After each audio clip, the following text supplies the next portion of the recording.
स्वागत है आप सभी लोगों का मेरे चैनल रागनी सिंह में।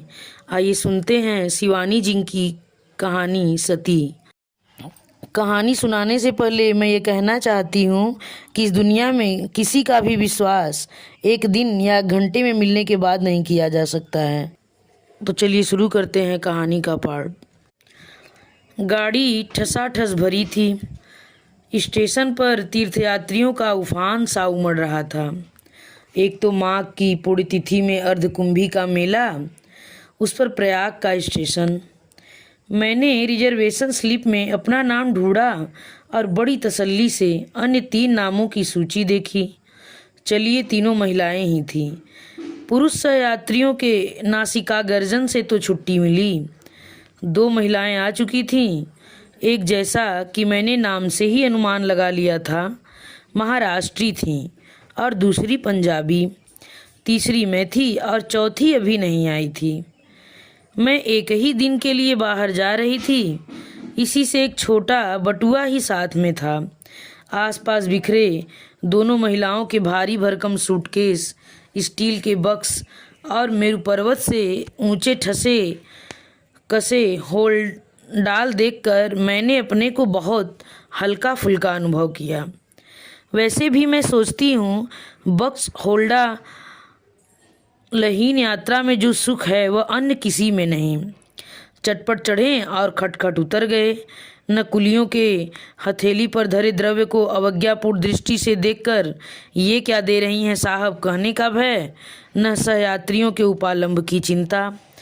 मेरे साथ ही महाराष्ट्रीय महिला ने अपने बृहदाकार स्टील के बक्स एक के ऊपर एक चुनकर पिरामिड से सजा दिए थे। लगता था वह प्रत्येक वस्तु के लिए स्थान और प्रत्येक स्थान के लिए वस्तु की उपादेयता में विश्वास रखती थीं। वह स्वयं बड़ी शालीनता से लेटकर एक सीधे में 2 तकिए लगाए एक मराठी पत्रिका पढ़ने में तल्लीन थीं। दूसरी पंजाबी महिला के पास एक सूटकेस, टोकरी और बिस्तरा ही था, पर तीनों बेतरतीबी से बिखरे पड़े थे। उनका एक सुराही दान, जिसकी एक टांग अधिकांश सुराही दानों की भांति कुछ छोटी थी, बार बार लुढ़क कर उनको परेशान किए जा रहा था। वे बेचारी चश्मा उतार कर रखती, हाथ की जासूसी अंग्रेजी पुस्तक जिसे पढ़ने में उन्हें पर्याप्त रस आ रहा था औंधी कर बर्थ पर टिकाती, झुझला कर सुराही दान ठिकाने से लगाकर जैसे ही हाथ की पुस्तक में रस की डुबकी लगाती कि सुराही दान फिर लुढ़क जाता। मुझे उनकी उलझन देखकर बड़ी हंसी आ रही थी। वैसे मैं उनकी परेशानी काफ़ी हद तक दूर कर सकती थी, क्योंकि सुराही दान मेरे पास ही धरा था। मैं उसकी लंगड़ी टांग को अपनी बर्थ से टिकाकर लुढ़कने से रोक सकती थी, पर सुराही को ऐसे बेतुकी काट की सवारी में साथ लेकर चलने वालों से मुझे कभी सहानुभूति नहीं रहती। पंजाबी महिला संभवतः किसी मीटिंग में भाग लेने जा रही थी, क्योंकि उनके साथ एक मोटी सी फाइल भी चल रही थी, जिसे खोल वे बीच बीच में हिल हिल कर कुछ आंकड़ों को पहाड़ों की भांति रटने लगती और फिर बंद कर उपन्यास पढ़ने लगती। उनकी सलवार कमीज दुपट्टा यहाँ तक कि रुमाल भी खद्दर का था, और शायद उसी के संघर्ष से उनकी लाल नाक का सिरा और भी अबीरी लग रहा था। उनके चेहरे पर रोब था, किंतु लावण्य नहीं। रंगोरा था, किंतु खाल में हाथ की बुनी खादी का सा खुरदरापन था। ठुड्डी पर एक बड़े से तिल पर 2-3 लंबे बाल लटक रहे थे, जिन्हें वे अंगुली में लपेटती छल्ले सा घुमा रही थीं। या वे प्रौढ़ा कुमारी थीं या फिर विधवा, क्योंकि चेहरे पर एक अजीब रीतापन था। जीवन के उल्लास की एक आध रेखा मुझे ढूंढने से भी नहीं मिली। जासूसी पुस्तक को थामने वाले उनके हाथों की बनावट मर्दानी और पकड़ मजबूत थी। वे हाथ नहीं हो सकते जो मैंने मन में सोच रही थी, जो बच्चों को मीठी लोरी की थपकने देकर सुलाते हैं, पति की कमीज में बटन टाकते हैं या चिमटा संसी पकड़ते हैं। ये वे हाथ नहीं हैं जिनकी हस्तरेखाओं को उनकी कर्म रेखाएं धूल कालिक की दरारों से मलिन करा देती हैं। मेरा अनुमान ठीक था। स्वयं ही उन्होंने अपना परिचय दे दिया। वे पंजाब के एक विस्थापित स्त्रियों के लिए बनाए गए आश्रम की संचालिका थीं। हाथ में ही विदेश से सॉरी यार। हाल में ही विदेश से लौटी थीं और लखनऊ की किसी समाज कल्याण गोष्ठी में भाग लेने जा रही थीं। समाज सेविकाओं में उनका नाम अग्रणी था। महाराष्ट्रीय महिला के परिचय का कोई प्रश्न ही नहीं उठता था। उस स्वल्प भाषणी सुंदरी प्रौढ़ा ने हमसे किसी को भी मैत्री का हाथ बढ़ाकर प्रोत्साहित नहीं किया। हाथ की मराठी पत्रिका को पढ़ती वे कभी स्वयं ही मुस्कुराती जा रही थी और कभी गहरी उदासी से गर्दन मोड़ ले रही थी। स्पष्ट था कि किसी कुशल मराठी कथा लेखक की सिद्ध कलम का जादू उन्हें कठपुतली सा नचा रहा था। वे हमारे डिब्बे में होकर भी नहीं थीं। उनके गोरे रंग पर उनकी लाल शोलापुरी साड़ी लपटें सी मार रही थीं। गोल परिपाटी से बांधा गया जूड़ा एड़ी चुंबी केश राशि के मूलधन का परिचय दे रहा था। कानों में 7 मोतियों के वर्तुलाकार कर्णफूल थे और गले में दुहरी लड़का मंगलसूत्र, जिसे वे अभ्यासवश बार बार दांतों में दबा ले रही थीं। उनके सामान पर संभवतः उनके पति के नाम का लेबल लगा था, मेजर जनरल वनोलकर, और वे वास्तव में थी मेजर जनरल की ही पत्नी होने के योग्य। पूरे चेहरे में दोनों आंखें ही सबसे ज्वलंत आभूषण थी। वे कुछ भी नहीं बोल रही थी, पर वे बड़ी बड़ी आंखें निरंतर हंसती मुस्कुराती, परिचय देती, मजाक उड़ाती जा रही थीं।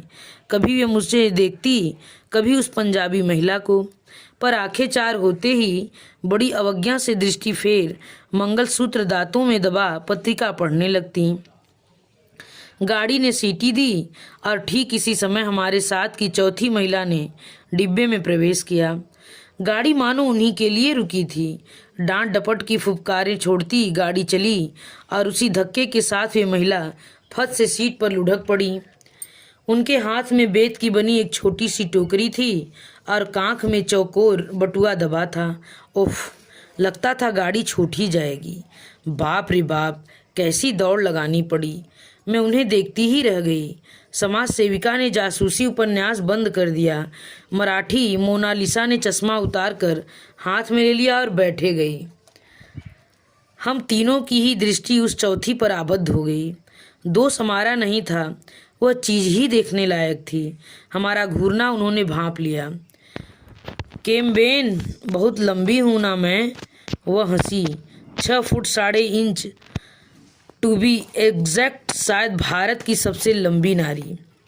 चलिए, अच्छा है कि इस डिब्बे में आज हम चारों महिलाएं ही हैं, नहीं तो मुझे पुरुष भी मुझे घूरते। फिर वे दनादन हमारा इंटरव्यू लेने लगीं। पहला प्रहार मुझ पर ही हुआ। समाज सेविका ने ठक ठक कर 2-3 रुखे उत्तरों के चार्ट धर दिए। महाराष्ट्रीय महिला ने हिंदी नहीं जानता कह पीठ फेर ली, तो उस महिला ने त्रुटिहीन अंग्रेजी का धारा प्रवाह भाषण झाड़ दिया। मुझे मदालसा कहते हैं, मदालसा सिंघाड़िया। कल ही प्रिटोरिया से आई हूँ अपने पति की मृतदेह लेने। मैं चौंक गई। समाज सेविका ने अपने रूखे व्यवहार पर लज्जित होकर चट आगे बढ़ उसके दोनों हाथ थाम लिए। अरे राम राम, कोई दुर्घटना हो गई थी क्या? उन्होंने बड़े दर्द से पूछा। मदालसा की वेशभूषा में सद्य वैधव्य का कोई चिन्ह कहीं नहीं था। वे लंबी होने पर भी पठानिन सी गठे कसे शरीर की लावण्यमयी गतियौना थी। उनके बाल किसी दामी सैलून में कटे सवरे लग रहे थे। अपनी धानी रेशमी साड़ी को वे हाफ पैंट की भांति ऊपर चढ़ा दोनों पैरों की पालथी मार आराम से जम गईं। असल में पिछले वर्ष एक पर्वतारोही दल के साथ मेरे पति भारत आए थे। वहीं एक एवलेंस तूफान से के नीचे दबकर उनकी मृत्यु हो गई है। तो क्या मृतदेह अब मिली? मैंने पूछा। हाँ, भारत सरकार ने मुझे सूचित किया तो भागती आई। बर्फ में दबी देह सुना ज्यों की त्यों मिली है। मेरे बुने स्वेटर का, जिन्हें उन्होंने पहना था, एक फंदा भी नहीं टूटा। मृत पति की स्मृति ने उन्हें भाव विभोर कर दिया।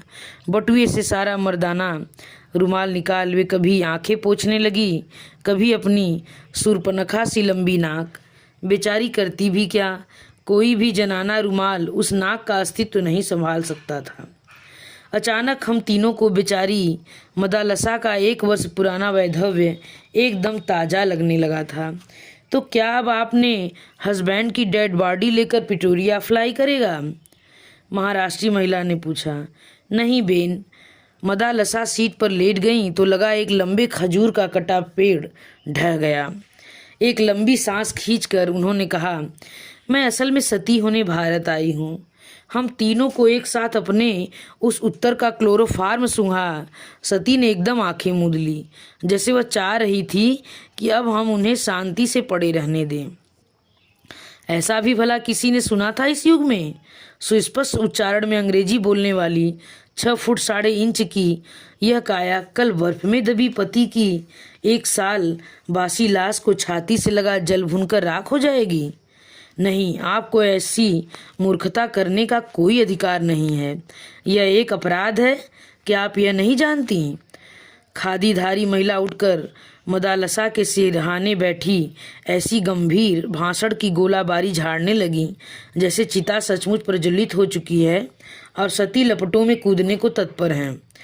भावावेश के दुर्बल छड़ों में नारी का कभी बड़ा बचपना कर बैठती है, इसका मुझे व्यापक अनुभव है। अभी हाल में ही मेरे आश्रम की 2 युवतियां ऐसी मूर्खता कर बैठीं। मुझे ही देखिए, भारत विभाजन के समय मेरे पति की हत्या कर दी गई, पर मैं क्या सती हो गई? सिली सेंटिमेंट। यदि मैं भी उस दिन आपकी भांति सती हो जाती तो आज यह देह दीन दुखियों के काम आ सकती थी। पहले मॉडल जेल की अध्यक्षा रही और अब गिरी बहनों के आश्रम की देखरेख करती हूँ। ना बेन ना, मदालसा ने करवट बदली। मैं तो सती होने ही भारत आई हूँ। हाय मेरा नील रतन, नीलू डार्लिंग, कह वह फिर मर्दाने रुमाल में मुंह छिपा कर सिसकने लगी। आप चाहें तो मैं आपके साथ चल सकती हूँ। आपके पति के अंतिम संस्कार में सहायता कर आपको अपने आश्रम में ले चलूँगी। समाज सेविका ने अपने उदार प्रस्ताव का चुग्गा डालकर मदालसा को रिझाने की चेष्टा की। मदालसा बड़ी उदासी से हंसी। धन्यवाद बेन, पर ब्रह्मा भी अब मुझे अपने निश्चय से नहीं डिगा सकते। यह रोग हमारे खानदान में चला आया है। मेरी परनानी तो राजा राम मोहन राय और सर विलियम बेंटिंग को भी घिस्सा देकर सती हो गई थी, और नानी के लिए तो लोग कहते हैं कि नाना जी की मृतदेह गोद में लेकर चिता में बैठते ही स्वयं चिता धू धू कर जल उठी थी। फिर मेरी माँ और अब मैं। खैर हटाइए भी, पता नहीं किस धुन में आकर आप लोगों से कह गई, I should not have told you. मुझे आपसे नहीं कहना चाहिए था। चलिए हाथ मुँह धोकर खाना खा लिया जाए। क्यों, क्या ख्याल है? उन्होंने अपनी कदली स्तंभ सी जंघाओं पर दोनों हाथों से त्रिताल का टुकड़ा सा बजाया। हम तीनों को एक बार फिर आश्चर्य उदधि में गोता लगाने को छोड़ वे टोकरी से एक स्वच्छ तौलिया साबुन निकाल गुसल खाने में घुस गईं। उनके जाते ही हम तीनों परम मैत्री की एक डोर में गुथ गए। अजीब औरत है। क्या आप सोचती हैं यह सचमुच सती होने जा रही है? मैंने मराठी महिला से पूछा। देखिए, मरने वाला कभी ढिढोरा पीटकर नहीं मरता, वो हंसकर बोली। हमको तो इसका यह स्क्रू ढीला लगता है। उन्होंने अपने माथे की ओर उंगली घुमाई। इस जमाने में ऐसे सती फती कोई नहीं होता। क्षमा कीजिएगा, खादीधारी महिला बड़ी गंभीरता से बोली। मुझे औरतों का अनुभव आप दोनों से अधिक है। मैं ऐसी भाव प्रकृति की भोली औरतों को चेहरा देखते ही पहचान लेती हूँ। आंखें नहीं देखी आपने? कितनी निष्पाप, पवित्र और उदार हैं। मुझे पक्का विश्वास है कि पति की मृतदेह देखते ही यह वही मूर्खता कर बैठेगी जिसका यह खुलेआम ऐलान कर रही है। लगता है मुझे अपना प्रोग्राम कैंसिल कर इसके साथ जा पुलिस को खबर देनी होगी, तभी इसे बचाया जा सकता है। इतने ही में मदालसा हाथ मुंह धोकर ताज़ा चेहरा लिए आ गई। मिलगाड़ी वन ग्राम नदी नाले पुल कूदती फादी सर्राटे से भागी जा रही थी। मदालसा ने अपनी टोकरी खोलकर नाश्ता दान निकाल लिया। जैसे खरबूजे को देखकर खरबूजा रंग पकड़ता है, ऐसे ही एक यात्री को खाते देख दूसरे सहयात्री को भी भूख लगाती है। क्षण भर में सती प्रथा पर चल रही बहस कपूर धुएं की भांति उड़ गई और चटाचट नाश्ते दान खुलने लगे। आइए ना एक साथ बैठ कर खाना खाया जाए, मदालसा ने कहा और बड़े यत्न से स्वच्छ नैपकिन बिछा छोटे छोटे स्टील के कटोरदान सजाने लगी। धन्यवाद, मैंने कहा, पर हमारे साथ भी तो खाना है, इसे कौन खाएगा? वाह जी वाह, उसे हम खाएंगे। ईश्वर ने 6 फुट 6.5 इंच दुर्ग आखिर बनाया किस लिए है? उनकी भुवन मोहिनी हंसी ने हमें पराजित कर दिया। वैसे भी हम तीनों ने एक दूसरी को काक दृष्टि से सती के घृत पकवान को आंखों ही आंखों में घूरते चखते पकड़ भी लिया था। सुनहरी मोयनदार कचौड़ियाँ थी, मसालों की गहरी परत में डूबी सब्जियाँ थी, रायता था, चटनी थी, थे ठास ठास बांधे गए मेवा जड़ी बूंदी के लड्डू। यह तो सफ़र का खाना नहीं, अच्छा खासा विवाह भोज है। समाज सेविका की आंखों से लार टपक रही थी। बड़ा हैवी खाना लेकर चली हैं आप, उन्होंने कहा और कचौड़ियों पर टूट पड़ी। हम तीनों के पास भारतीय रेल यात्रियों के साथ युग युगांतर से चली आ रही वही पूरी तरकारी और आम के अचार की फाके थीं। अपना खाना खाया ही किसने? मदालसा के स्वादिष्ट भोजन को चटखारे ले लेकर हम तीनों ने साफ कर दिया। उधर वे अकेली ही हम तीनों के नाश्तेदानों को जीभ से चाट गई थीं। विधाता ने सचमुच ही उनके शरीर के दुर्ग में असीम गोला बारूद भरने के लिए अनेक कोष्ठ प्रकोष्ठों की रचना की थी। महातृप्ति के कई तार और मंद्र सप्तक के डकार लेकर हाथ मुंह धो मदालसा ने टोकरी में से एक मस्जिद के गुंबद के आकार का पानदान निकाला। यह मेरे नीलू ने मुझे बगदाद से लाकर भेंट किया था। उसे पान बेहद पसंद थे। इसी से एक ढोली मगही पान और यह पानदान लेकर ही कल चिता में उतरूंगी। इसी शहीदाना अदा से हम तीनों को घायल कर उन्होंने केवड़ा इलायची और मैनपुरी सुपारी से ठसा बीड़ा थमाया। सती प्रथा पर फिर भी जोरदार बहस छिड़ गई। हाय मेरे अंतिम सफ़र की प्यारी साथिनों, तुम अब हमें नहीं रोक सकती। मदालसा लेट गई और बड़ी सधी आवाज़ में गाने लगी। न जानियूं जानकी ना थे सवारे सूं थवानू छे। समझी इसका अर्थ? उन्होंने हंसकर मुझसे पूछा। जानकी नाथ भी यह नहीं जान सके थे कि सुबह क्या होगा। अब मुझे लगता है उस गुजराती पद की व्याख्या उन्होंने संभवतः हमारे ही हित में की थी। चलो जी, अब सो जाओ सब। आज इस पृथ्वी पर मेरी यह अंतिम निद्रा है बेन। बहस व्यर्थ है। चलो गुड नाइट। और बहुत प्यारे प्यारे सपने दिखें तुम तीनों को। सचमुच ही उसकी शुभकामनाओं ने जादू का असर किया। ऐसी नींद तो पहले कभी आई ही नहीं थी।